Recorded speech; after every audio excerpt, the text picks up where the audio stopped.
जय जगन्नाथ सांग माने मन को सकारात्मक रखंतु। सकारात्मक चिंता आपण को आग को नहीं जीव। स्वप्न को केबे छोट भावंतु नाही।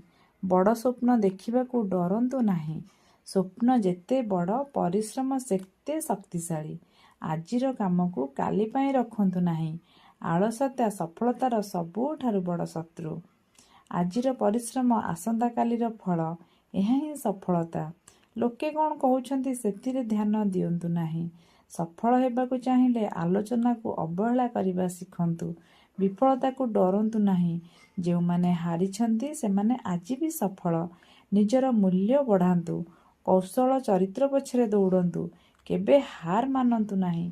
जय जगन्नाथ सांग माने आजिर दिनटी आपणकर शुभमय हेउ। एहा ही मोर अनंत शक्ति परम शक्ति भगवान नारायण को पाखरे प्रार्थना। Thank you so much.